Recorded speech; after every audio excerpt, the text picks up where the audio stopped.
שמועברים על ידי אנשי הארגון באוניברסיטאות למוסלמים. תראו. When we say that we want to have revival of the deen, it means we want to bring the deen back as a practical implementation in society. If Islam was here as a system, as a way of life, there would be an army that would defend these Muslims. America, the American government, secularism, democracy, capitalism, these are cancers. Non-Muslims are tired of this cancer. They're tired of the American government. They're tired of democracy. They want to see a new way of life. First move that I will do, I will abolish the constitution and I will establish the only logical and rational constitution, which is the Quran and the Sunnah of Rasulullah sallallahu alaihi wasallam. My understanding is that the past 2 years have seen far lower rates of Jewish students in medical school at the University of Toronto compared with historical averages. Is it because Jewish students are being discriminated against? Is it because Jewish students are no longer applying and wanting to be part of this profession?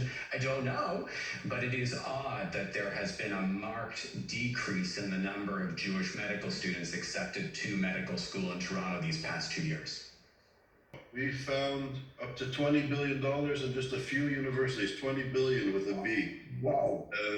10 billion to Cornell, 1.3 billion to Texas A&M, $1 billion to Georgetown, one of the most important universities in Washington, the most important diplomatic training program, hijacked by Qatar via the Muslim Brotherhood. So we estimate over $100 billion has been invested in American education, and the same is being replicated in other democratic countries where the Qatari regime has a bay'ah. In Islam, as you know, a bay'ah is a spiritual oath, and they follow the religious edicts, rulings, and the fatwas of the Muslim Brotherhood.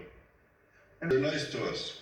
Could you imagine if I brought $1 billion to Cambridge, or $10 billion?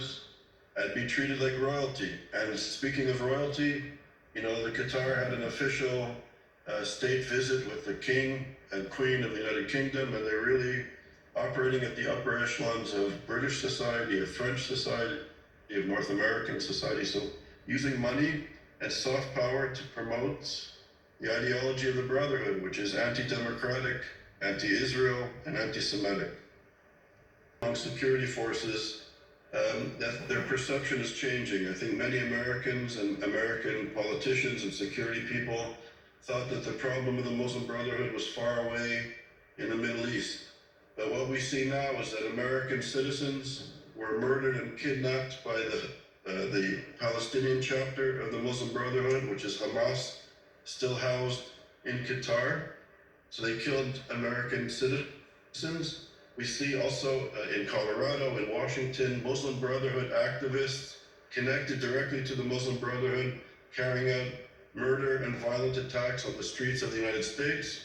Students for Justice in Palestine, as you all know, comes out of the AMP, American Muslims for Palestine, which is a Muslim Brotherhood entity. It's connected to the Brotherhood. So we have SJP on over 400 campuses across the United States and Canada, using the Red-Green Alliance and soft power to promote the ideology of the Brotherhood. And we see now, you know, some of these young people are educated at the best universities. They become professors, journalists, and we can see one of the leaders of SJP in a small liberal arts college in Maine, in Bowdoin College, is now the mayor-elect of New York City. So we see the entryism of the Brotherhood into American society, into our cultural institutions, education.